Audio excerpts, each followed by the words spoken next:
নমস্কাৰ, মই ৰাজু কুমাৰ পাঠক, ভেলোগুৰি মধ্য ইংৰাজী বিদ্যালয় সহকাৰী শিক্ষক। আজি পঞ্চম শ্ৰেণীৰ ছাত্ৰ ছাত্ৰীসকলৰ বাবে আমি আৰু আমাৰ পৰিৱেশ বিষয়ৰ পাঠ নং 4 প্ৰাকৃতিক সম্পদ নামৰ পাঠটোৰ তৃতীয় তথা শেষ খণ্ড আগবঢ়াবলৈ লৈছোঁ। ইতিমধ্যে এই পাঠটোৰ ওপৰত মই দুটা ভিডিঅ' বনাইছোঁ। যিসকল ছাত্ৰ ছাত্ৰীয়ে মোৰ আগৰ ভিডিঅ' দুটা চাইছা, তোমালোকে পাঠটোত থকা আগৰ কথাখিনি নিশ্চয় বুজিব পাৰিছা। গতিকে আজি এই ভিডিঅ'টোত পাঠটোৰ শেষ অংশখিনি আলোচনা কৰিম। পাঠটোৰ আজিৰ আলোচ্য বিষয়সমূহ হৈছে খনিজ সম্পদ আৰু পাঠটোৰ যিখিনি প্ৰশ্ন আছে সেই পাঠভিত্তিক প্ৰশ্ন উত্তৰ শিতানটা মই ৰাখিছোঁ। ভিডিঅ'টোৰ শেষত মই পাঠটোত থকা সকলো প্ৰশ্ন উত্তৰ আলোচনা কৰিম আৰু এইবিলাক তোমালোকক মই কৰাই দিম। ব'লা তেন্তে আৰম্ভ কৰোঁ। এতিয়া তোমালোকৰ মনলৈ নিশ্চয় এটা কথা আহিছে যে খনিজ সম্পদ মানে কিনো। ব'লাচোন খনিজ সম্পদ মানে কিনো আমি বুজিবলৈ যত্ন কৰোঁ। ভূগৰ্ভত সঞ্চিত হৈ থকা যিবিলাক খনিজজাত পদাৰ্থ মানুহে ভূগৰ্ভৰ পৰা আহৰণ কৰি নিজৰ ব্যৱহাৰ উপযোগী কৰি লয়, তেনেবিলাক খনিজ পদাৰ্থকে খনিজ সম্পদ বুলি কোৱা হয়। ভূগৰ্ভৰ অৰ্থাৎ আমাৰ মাটিৰ তলত যিবিলাক পদাৰ্থ আমি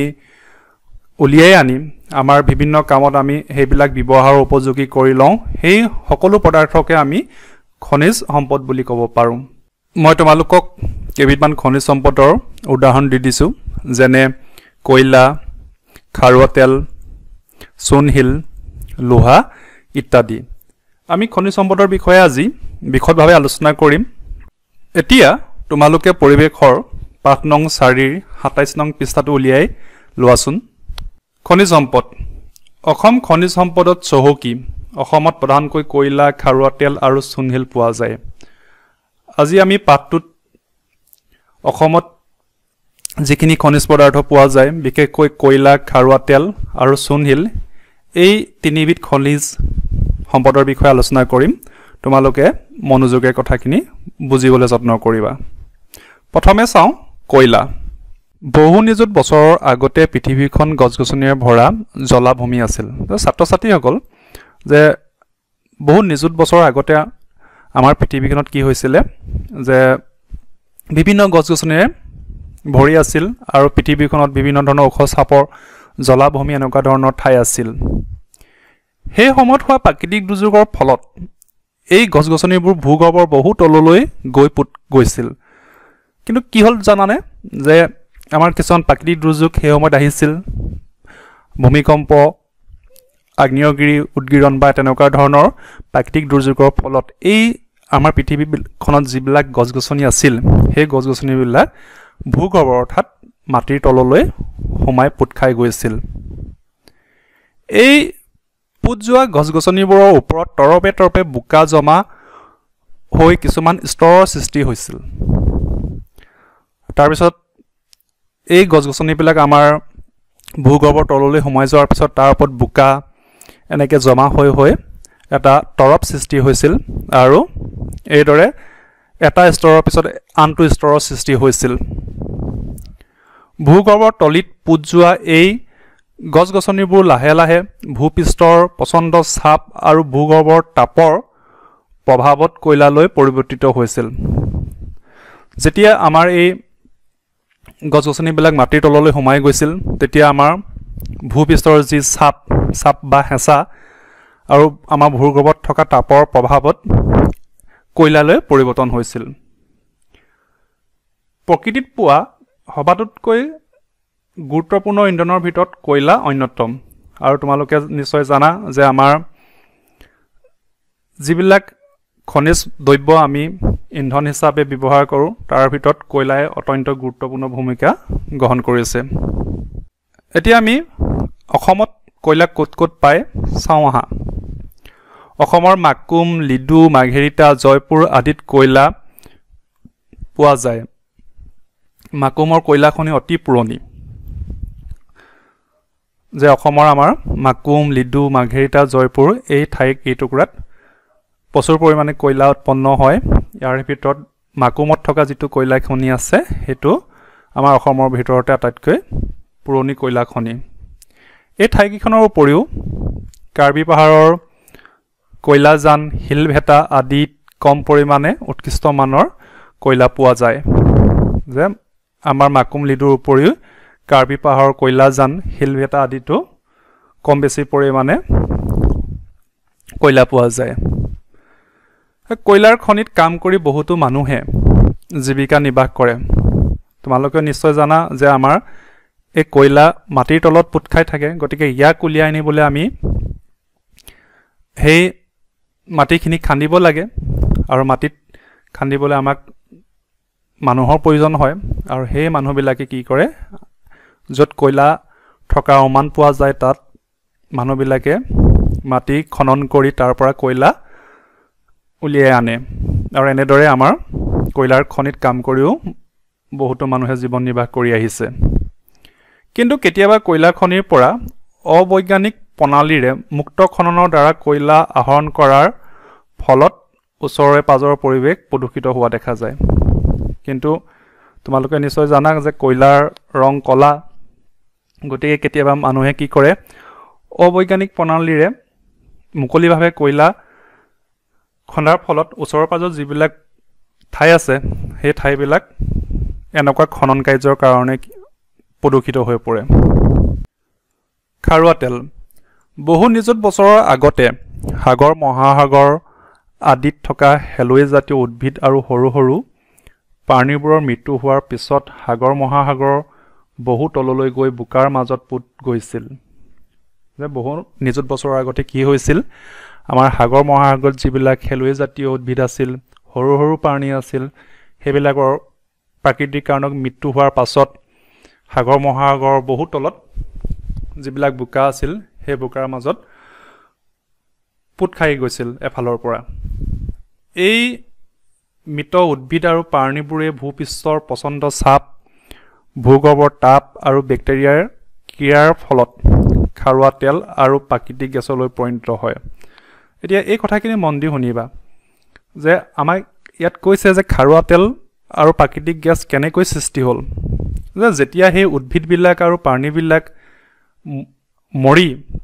সাগৰৰ বোকাৰ মাজত পুত যাবলৈ ধৰিলে তাৰপিছত আমাৰ যি ভূপৃষ্ঠৰ হেঁচা আৰু ভূগৰ্ভৰ তাপ আৰু বেক্টেৰিয়াৰ ক্ৰিয়াৰ ফলত এই মৃত উদ্ভিদ আৰু প্ৰাণীবোৰ খাৰুৱা তেল আৰু প্ৰাকৃতিক গেছলৈ পৰিণত হয় খাৰুৱা তেল জুলীয়া অৱস্থাত আৰু প্ৰাকৃতিক গেছ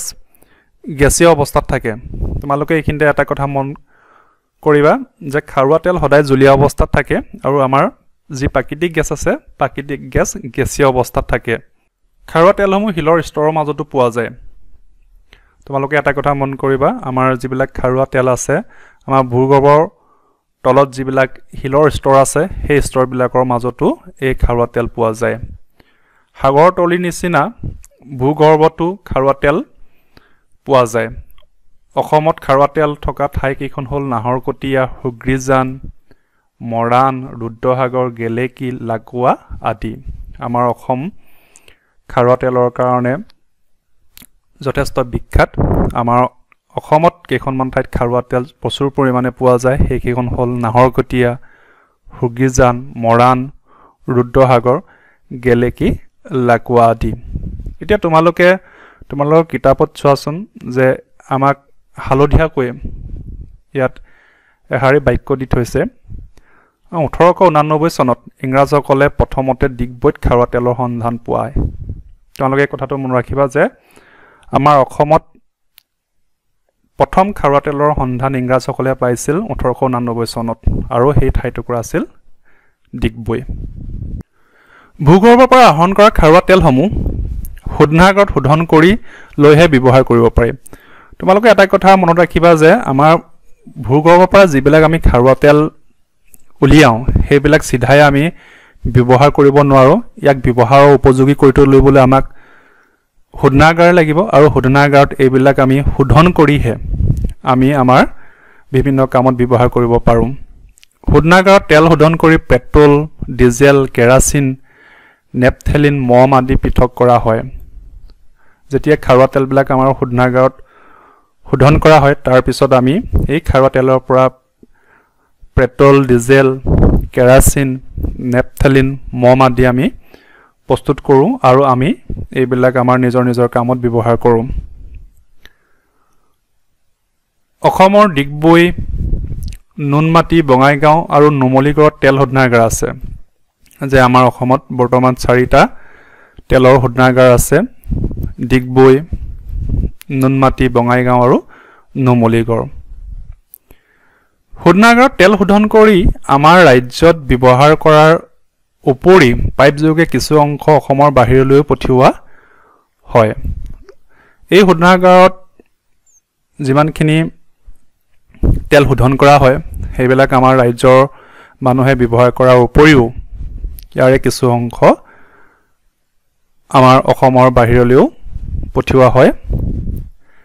খাৰুৱা তেলৰ পৰা অসম চৰকাৰে যথেষ্ট পৰিমাণে ৰাজহ লাভ কৰে যে আৰু এই খাৰুৱা তেলৰ পৰা আমাৰ চৰকাৰে যথেষ্ট পৰিমাণৰ টকা পইচা ৰাজহ হিচাপে লাভ কৰে আৰু এই টকা পইচাখিনি পিছত আমাৰ উন্নয়নমূলক কামত লগায়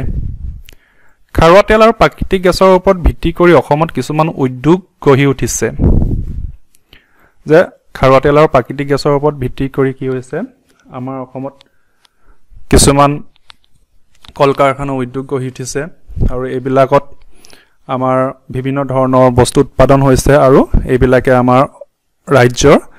অৰ্থনীতি টনকিয়াল কৰিবলৈ সক্ষম হৈছে খাৰুৱা তেল আহৰণৰ ফলত ক্ৰমান্বয়ে ভূগৰ্ভত মজুত হৈ থকা খাৰুৱা তেল শেষ হৈ আহিছে সেয়েহে ইয়াৰ মিতব্যয়ী ব্যৱহাৰৰ অতি প্ৰয়োজন তোমালোকে এটা কথা মন কৰিবা যে আমাৰ যি খাৰুৱা তেল আছে ভূগৰ্ভত সেই খাৰুৱা তেল কিন্তু অসীম নহয় আমি যদি ইয়াক দৈনন্দিন ব্যৱহাৰ কৰি থাকোঁ আৰু এটা সময়ত কি হ'ব এই খাৰুৱা তেল শেষ হৈ যাব গতিকে আমি ইয়াক যথেষ্ট ভাবি চিন্তি আৰু মিতব্যয়ী হিচাপে ব্যৱহাৰ কৰিব লাগিব যদি আমি জধে মধে অপ্ৰয়োজনীয়ভাৱে আমি ইয়াক ব্যৱহাৰ কৰোঁ এটা সময়ত হয়তো খাৰুৱা তেল আমাৰ পৃথিৱীৰ পৰা শেষ হৈ যাব এতিয়া এইখিনিতে তোমালোকে এটা গুৰুত্বপূৰ্ণ কথা মনত ৰাখিবা যে কয়লা আৰু খাৰুৱা তেলক ইন্ধন হিচাপে ব্যৱহাৰ কৰা হয় তোমালোকক মই কৈছোৱে যে কয়লা আৰু খাৰুৱা তেলক আমি ইন্ধন হিচাপে ব্যৱহাৰ কৰোঁ আমাৰ বিভিন্ন ধৰণৰ উদ্যোগ কল কাৰখানা আদিত যি তাপৰ প্ৰয়োজন হয় সেই তাপৰ কাৰণে আমি কি কৰোঁ কয়লা ব্যৱহাৰ কৰোঁ আৰু ইয়াক চলাবৰ কাৰণে আমি কয়লা ব্যৱহাৰ কৰোঁ আৰু আমাৰ যিবিলাক যান বাহন বিভিন্ন ধৰণৰ যান বাহন আছে সেই সকলোবিলাক যান বাহন চলিবৰ কাৰণে আমাক তেল দৰকাৰ হয় আৰু এই তেল আমি ক'ত পাওঁ খাৰুৱা তেলৰ পৰা গতিকে কয়লা আৰু খাৰুৱা তেল দুইবিধ খনিজ সম্পদে আমাৰ ইন্ধন হিচাপে ব্যৱহাৰ হয় গছ-গছনি আৰু প্ৰাণী দেহৰ অৱশিষ্টৰ পৰা উৎপন্ন হোৱাৰ বাবে ইহঁতক জীৱাশ্ম ইন্ধন বোলে এই কথাটো বৰ গুৰুত্বপূৰ্ণ তোমালোকে মনত ৰাখিবা যে জীৱাশ্ম ইন্ধন কাক বোলে বা কয়লা আৰু খাৰুৱা তেলক কিয়নো জীৱাশ্ম ইন্ধন বুলি কোৱা হয় কিয় কোৱা হয় যে গছ-গছনি আৰু প্ৰাণী দেহৰ অৱশিষ্টৰ পৰা উৎপন্ন হোৱাৰ বাবে ইহঁতক জীৱাশ্ম ইন্ধন বোলে গতিকে এই কথাটো মনত ৰাখিবা ইয়াৰ পিছত আমি অন্যবিধ খনিজ সম্পদ চূণশিলৰ বিষয়ে আলোচনা কৰিম চূণশিল অসমৰ আন এবিধ খনিজ সম্পদ ডিমা হাছাও জিলাৰ উমৰাংচু আৰু কাৰ্বি আংলং জিলাৰ কয়লাজান আৰু দিলাই পাহাৰত চূণশিল পোৱা যায় অসমত কয়লা আৰু খাৰুৱা তেলৰ উপৰিও চূণশিল প্ৰচুৰ পৰিমাণে পোৱা যায় ডিমা হাছাও জিলাৰ উমৰাংচু আৰু কাৰ্বি আংলং জিলাৰ কয়লাজান আৰু দিলাই পাহাৰত চূণশিল পোৱা যায় বিলাতী মাটি প্ৰস্তুত কৰিবলৈ চূণশিল ব্যৱহাৰ কৰা হয় বোকাজানৰ বিলাতী মাটি উদ্যোগ কয়লাজানৰ পৰা অনা চূণশিল ব্যৱহাৰ কৰা হয় বিলাতী মাটি মানে আমাৰ যিবিলাক চিমেণ্ট তোমালোকে জানা আমাৰ ঘৰ দুৱাৰ নিৰ্মাণ কৰিবৰ কাৰণে চিমেণ্ট দৰকাৰ হয় আৰু এই চিমেণ্ট চূণশিলৰ পৰা ব্যৱহাৰ কৰা হয় আমাৰ বোকাজানৰ যি বিলাতী মাটি উদ্যোগ আছে সেই উদ্যোগত কয়লাজানৰ পৰা চূণশিল অনা হয় ইয়াৰ উপৰি চূণশিলৰ পৰা চক পেন্সিল দাঁত ঘঁহা দ্ৰব্য ৰং আদি প্ৰস্তুত কৰা হয় যে বিলাতী মাটিৰ উপৰিও চূণশিলৰ পৰা চক পেন্সিল বনাব পাৰি দাঁতত ঘঁহা বিভিন্ন দ্ৰব্য বনাব পাৰি আৰু ইয়াৰ উপৰি ৰং আদিও প্ৰস্তুত কৰা হয় ইয়াতে তোমালোকক কেইটামান প্ৰশ্ন দিছে তোমালোকে প্ৰশ্নকেইটা পঢ়িবা আৰু পঢ়ি কিনো সুধিছে এই পাঠটো পঢ়ি এইবিলাকৰ উত্তৰ বিচাৰি উলিয়াবলৈ যত্ন কৰিবা প্ৰথমটো সুধিছে যে অসমৰ কোন কোন ঠাইত খাৰুৱা তেল পোৱা যায় ইতিমধ্যে মই ক'লোৱে তোমালোকক যে অসমৰ কোন কোন ঠাইত খাৰুৱা তেল পোৱা যায় গতিকে তোমালোকে পাঠটো ভালদৰে পঢ়ি এই প্ৰশ্নকেইটাৰ উত্তৰ উলিয়াবা 2 নম্বৰ সুধিছে অসমৰ কোন ঠাইত কয়লাৰ খনি আছে 3 নম্বৰ সুধিছে অসমৰ কোন জিলাত চুনশিল পোৱা যায় গতিকে সকলো কিটা প্ৰশ্নৰ উত্তৰ তোমালোকে এই পাঠটোৰ মাজতে পাবা গতিকে ভালদৰে পাঠটো পঢ়ি এই প্ৰশ্নকেইটাৰ উত্তৰ উলিয়াবা তাৰ পিছত চাওঁ আহা প্ৰাকৃতিক সম্পদবোৰ আমাৰ ৰাজ্যত মজুত থকাৰ বাবে এইবোৰৰ ব্যৱহাৰ সহজসাধ্য হৈছে এই সম্পদবোৰে আমাক দেশক উদ্যোগীকৰণ সহায় কৰি আমাৰ জীৱনৰ মানদণ্ড উন্নত কৰিছে কেঁচা মাল আৰু উৎপাদিত সামগ্ৰীসমূহ দেশ বিদেশলৈ ৰূপান্তৰিত কৰি চৰকাৰে ৰাজহ সংগ্ৰহ কৰাৰ ফলত আমাৰ ৰাজ্যখন অৰ্থনৈতিকভাৱে লাভান্বিত হৈছে এই প্ৰাকৃতিক সম্পদবোৰৰ সঠিক ব্যৱহাৰ কৰাটো আমাৰ সকলোৰে কাম্য তোমালোকে এটা কথা মন কৰিছা যে এই প্ৰাকৃতিক সম্পদবিলাকে আমাৰ দেশৰ অৰ্থনীতিত যথেষ্ট গুৰুত্বপূৰ্ণ ভূমিকা গ্ৰহণ কৰিছে প্ৰাকৃতিক সম্পদৰ সহায়ত আমি বিভিন্ন ধৰণৰ কল কাৰখানা উদ্যোগ আদি স্থাপন কৰিব পাৰিছো আৰু এইবিলাকত আমি বিভিন্ন ধৰণৰ লাগতিয়াল সামগ্ৰী উৎপাদন কৰিব পাৰিছো আৰু এইবিলাক আমি নিজে ব্যৱহাৰ কৰাৰ উপৰিও দেশ বিদেশৰ অন্যান্য ঠাইলৈ ৰপ্তানি কৰি চৰকাৰে ৰাজহ সংগ্ৰহ কৰিছে আৰু ফলত আমাৰ ৰাজ্য তথা দেশৰ অৰ্থনীতি টনকিয়াল হৈছে গতিকে এই প্ৰাকৃতিক সম্পদবোৰ সঠিকভাৱে ব্যৱহাৰ কৰাটো আমাৰ সকলোৰে দায়িত্ব আৰু কৰ্তব্য এতিয়া কিছু মনত ৰাখিবলগীয়া কথা মই তোমালোকক কৈছো আমি ইতিমধ্যে পাঠটোত আলোচনা কৰিলো যে অসমত কি খনিজ সম্পদ আছে এতিয়া চাওঁচোন আহা অসমত কি খনিজ সম্পদ ক'ত পোৱা যায় আমি পুনৰবাৰ মনত পেলাওঁ কয়লা অসমত মাকুম লিডু মাঘেৰিটা জয়পুৰ কাৰ্বি পাহাৰ কয়লাজান হিলভেটা আদিত ঠাইত পোৱা যায় 2 নম্বৰতে আমাৰ খাৰুৱা তেল আমাৰ অসমৰ নাহৰকটীয়া হুগ্ৰীজান মৰাণ ৰুদ্ৰসাগৰ গেলেকী লাকুৱা আদিত পোৱা যায় 3 নম্বৰতে চুনশিল অসমৰ ডিমা হাছাও জিলাৰ উমৰাংচু আৰু কাৰ্বি আংলং জিলাৰ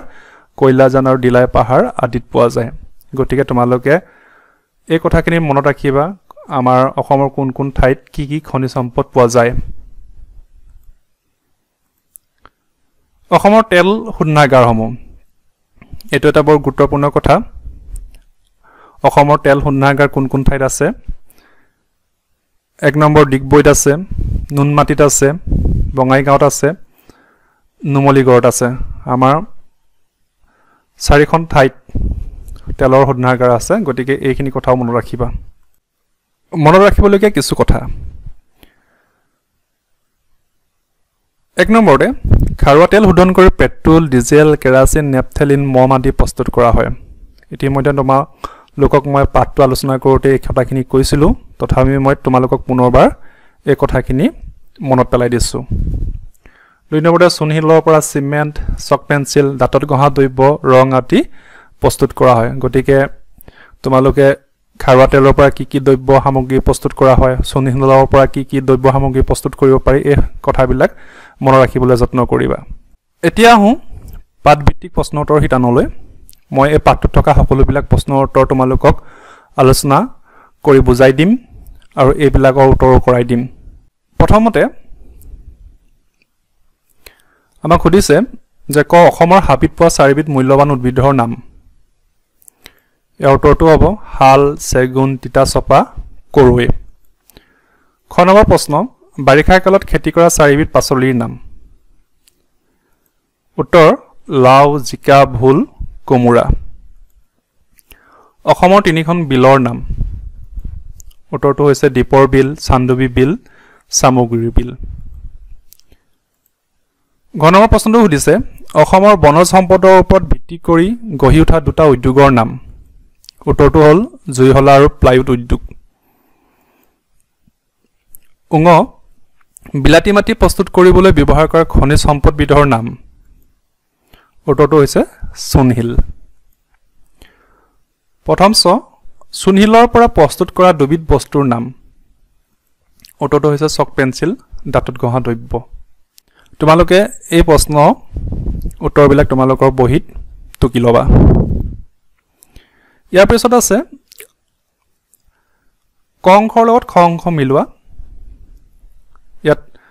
ক অংশ আৰু খ অংশ মিলাবলৈ দিছে কাৰ্বি আংলঙত চুনহিল পোৱা যায়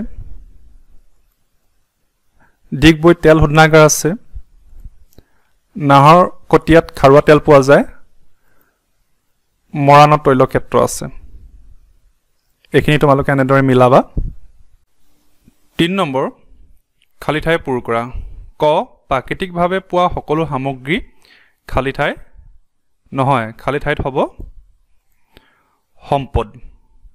খ অসমৰ খালি ঠাই গড় পৃথিৱী বিখ্যাত ইয়াত হ'ব এটা খগৰ অৰ্থাৎ অসমৰ এটা খগৰ গড় পৃথিৱী বিখ্যাত গ ব্ৰহ্মপুত্ৰ নৈত পোৱা খালি ঠাই হ'ল পৃথিৱীৰ বিৰল জাতিৰ প্ৰাণী ইয়াত বহিব শিহু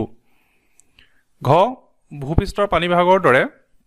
খালি ঠাই পানীভাগো আমাৰ সম্পদ ইয়াত বহিব ভূগৰ্ভ উঙ কয়লাৰ দৰে খাৰুৱা তেলো এক প্ৰকাৰ ইন্ধন এই খালি ঠাইটোত হ'ব জীৱাশ্ম এতিয়া আমি এই বাক্যবোৰ শুদ্ধনে অশুদ্ধতাক আলোচনা কৰিম ক তিতাচপা এবিধ কৃষিজাত উদ্ভিদ এইটো অশুদ্ধ কাৰণ আমি জানো তিতাচপা এবিধ বনজ উদ্ভিদহে খ প্ৰাকৃতিক সম্পদ প্ৰকৃতিৰ পৰা আহৰণ কৰা হয় এইটো শুদ্ধ আমি জানো আমাৰ যিবিলাক প্ৰাকৃতিক সম্পদ আছে সেই সকলোবিলাক সম্পদ আমি প্ৰকৃতিৰ পৰাই আহৰণ কৰোঁ গ নলখাগৰি শিহু আদি উদ্ভিদ পাহাৰীয়া অঞ্চলত পোৱা যায় এই বাক্যটো শুদ্ধ নহয় কাৰণ আমি জানো যে নলখাগৰি শিহু আদি সাধাৰণতে নৈ দাঁতিকাষৰীয়া অঞ্চলতহে পোৱা যায় গ শিলৰ স্তৰৰ মাজত খাৰুৱা তেল পোৱা যায় এইটো শুদ্ধ আমি ইতিমধ্যে পাঠটোত আলোচনা কৰোঁতে পাইছিলোঁ যে শিলৰ স্তৰৰ মাজতো খাৰুৱা তেল পোৱা যায় পৰৱৰ্তী প্ৰশ্ন খনিজ সম্পদক কিয় অনবীকৰণ সম্পদ বোলে উত্তৰটো হৈছে খনিজ সম্পদবিলাক মানুহে এবাৰ ব্যৱহাৰ কৰাৰ পাছত এই সম্পদবোৰ পুনৰ সৃষ্টি হ'বলৈ যথেষ্ট দীঘলীয়া সময় লাগে আৰু খনিজ সম্পদবোৰক এবাৰ ব্যৱহাৰ কৰাৰ পিছত সেইবোৰক পুনৰ ব্যৱহাৰৰ সুবিধা নাথাকে সেয়ে খনিজ সম্পদবোৰক অনবীকৰণক্ষম সম্পদ বোলে পৰৱৰ্তী প্ৰশ্ন নৈ উপনৈৰ ওচৰত জাহাজঘাট ফেৰীঘাট আদি গঢ়ি উঠাৰ কাৰণ কি উত্তৰটো হৈছে নদী পথেদি যাতায়াত আৰু বিভিন্ন সামগ্ৰী এঠাইৰ পৰা আন ঠাইলৈ অনা নিয়াৰ সুবিধাৰ্থে নৈ উপনৈৰ ওচৰত জাহাজঘাট ফেৰীঘাট আদি গঢ়ি উঠে পৰৱৰ্তী প্ৰশ্নটো আমাক চমুটুকা লিখিবলৈ কৈছে কয়লা আৰু খাৰুৱা তেল কয়লা মই তোমালোকক এইদৰে কিছু কয়লাৰ বিষয়ে লিখি দিছোঁ তোমালোকে এইবিলাক চাই চাই চমুটুকাটো বনাবলৈ যত্ন কৰিবা এইফালেও আছে গতিকে দুইটা খণ্ড মিলাই তোমালোকে চমুটুকাটো নিজে কৰিবা ঠিক তেনেদৰে খাৰুৱা তেলৰ বিষয়েও মই তোমালোকক এনেদৰে দি দিছোঁ তোমালোকে এই খণ্ডটো চাই খাৰুৱা তেলৰ ওপৰত এটা নিজে চমুকৈ টুকা লিখিবা গতিকে ছাত্ৰ ছাত্ৰীসকল আজিলৈ ইমানে ধন্যবাদ